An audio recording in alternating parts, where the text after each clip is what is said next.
Judges, will you please introduce yourselves? Hi, I'm Marcia Holland, and I will be the Chief Judge for this hearing. I was a career public defender in Alaska, but upon moving to Montana, where I'm at now, I now teach at the law school here. So welcome to you all, and we're so happy that you wanted to participate in this program. I've been involved with it for many years, and I'm just thrilled it's happening this year. My name is Candida Steele, and I'm retired as a judge on the U.S. Civilian Board of Contract Appeals. I handled federal government contract disputes around the country, and I know it's a neighbor of yours, but I went to Northwestern, so that was the closest I ever got to Wisconsin. And I have been with the program also for about 20 years, and I live in Maryland. Hi, my name is Ben Glickman. I'm a supervising deputy attorney general with the state of California. Much more importantly, I'm an alumnus of We the People and was lucky enough to be on a national championship team way back in 1995. And you can see we're in the House Intelligence Committee room today, so it's just like you're on Capitol Hill. And if you can introduce yourselves and your teacher, that would be great. All right. Well, good afternoon, judges. We are the Unit 3 representatives from Wauwatosa East High School in Wauwatosa, Wisconsin. We are coached by Mr. Daniel McHugh and Mr. Tyler Marson, and my name is Maggie Kasdorf. My name is John Tilkey.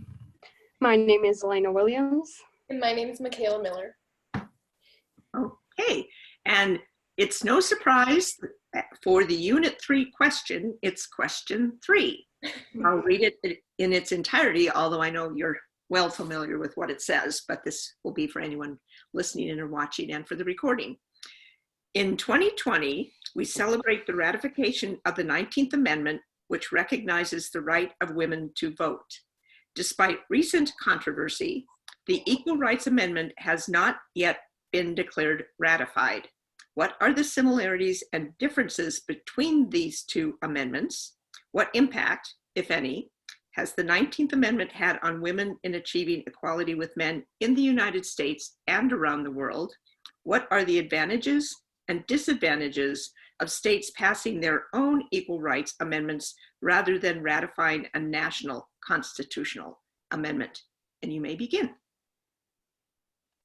Quote, "It was we, the people, not we, the white male citizens, but we, the whole people who form the Union," end quote.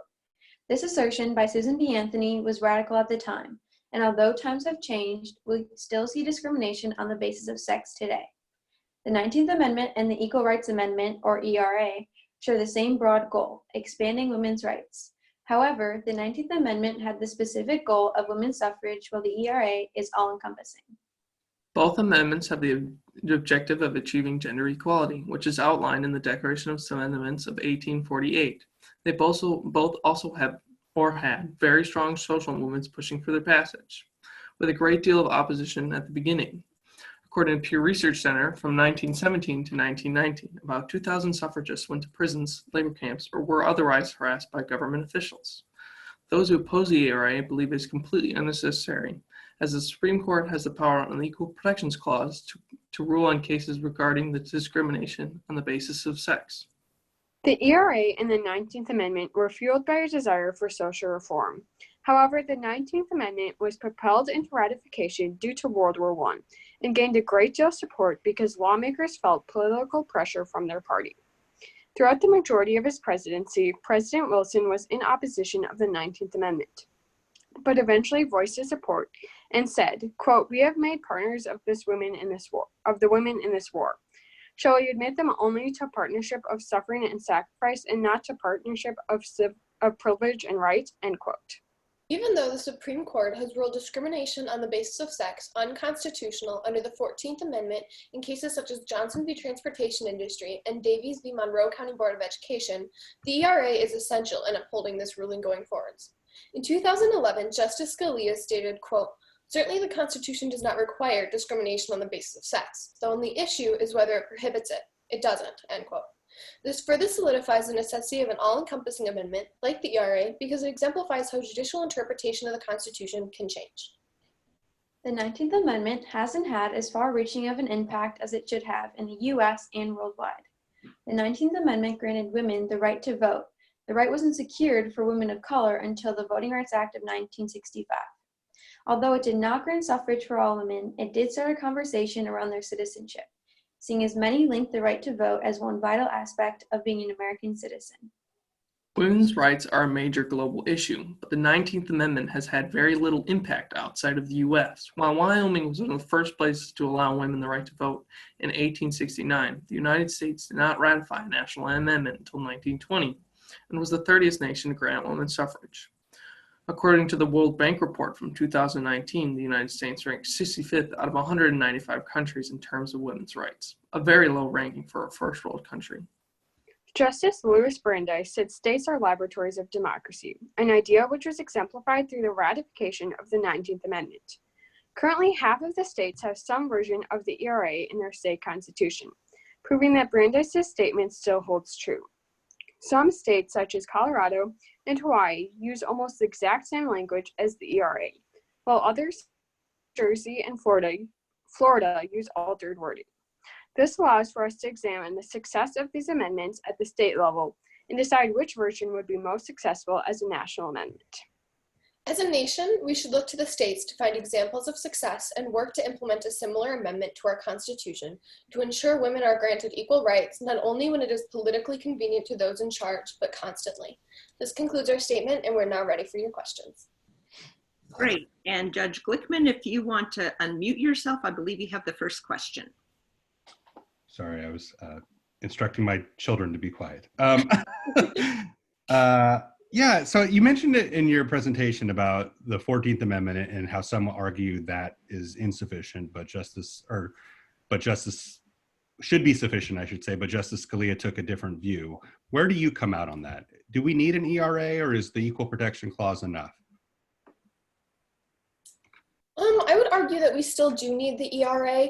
We've seen over the years judicial interpretation vary, and I don't think that a right as basic as equality should be one that can be changed based on the political climate or a certain justice's opinion, rather than it being more of a standard. I would disagree. I think that the the Equal Protection Clause is enough. In the court case Reed v. Reed, they was one of the first court cases to rule discrimination on the basis of sex under the Equal Protection Clause, and that precedent is still standing today. So. Thanks. And Judge Steele, I think you have the next question, but you're still on mute.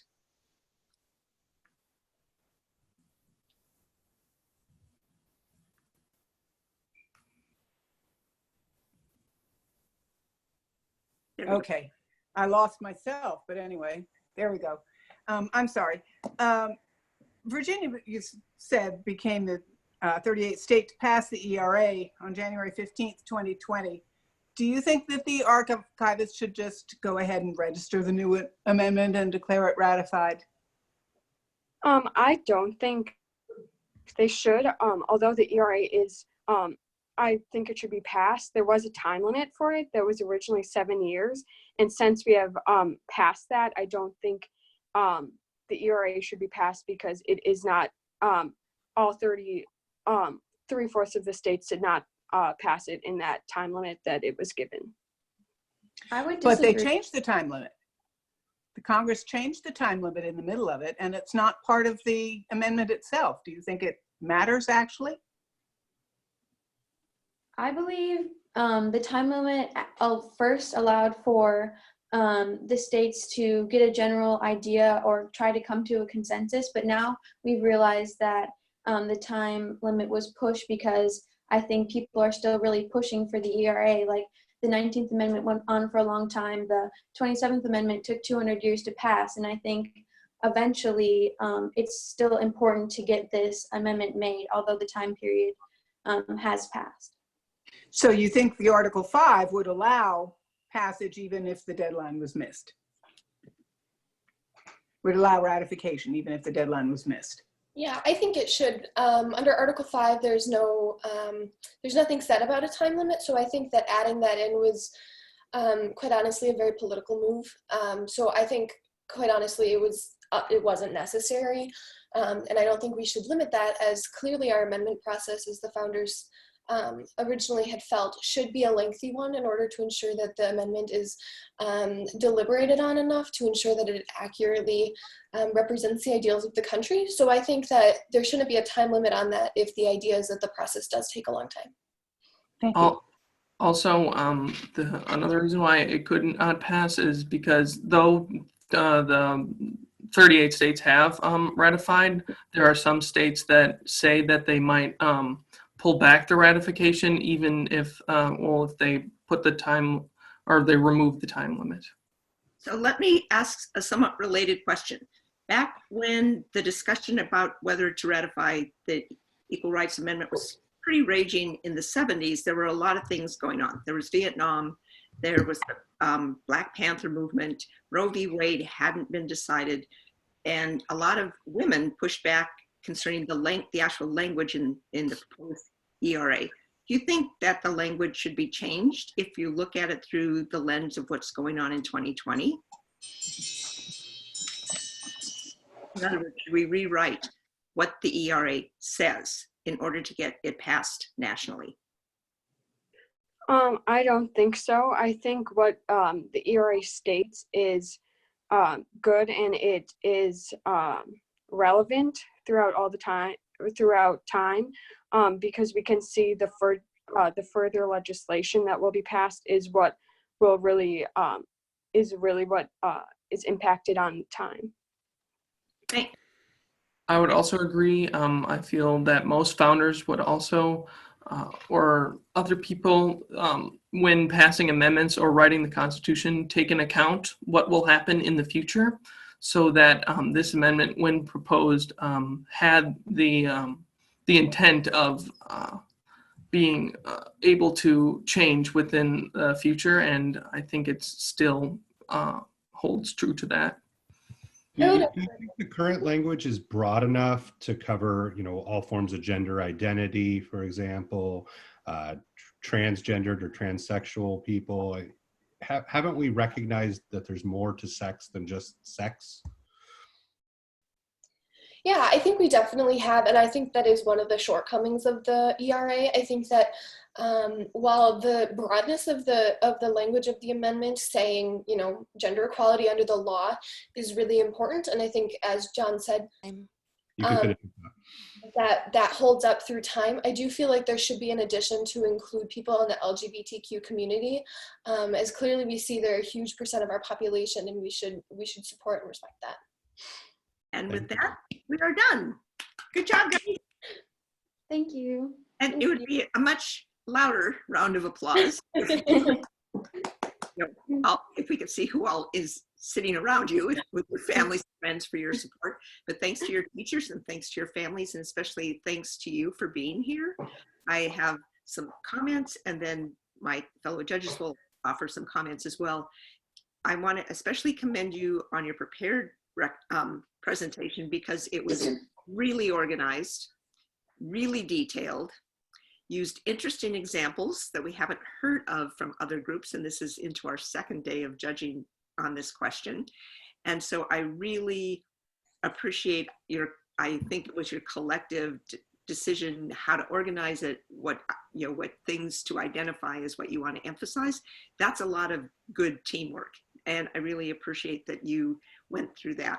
As to the answers to our questions, it was interesting to hear, you were sometimes split on what you were thinking and sometimes not. We appreciate that not everyone has to come at it from the same way. So I really appreciate that you were willing to take a position maybe a little different than one of your teammates. So thank you so much. Great job. Thank you.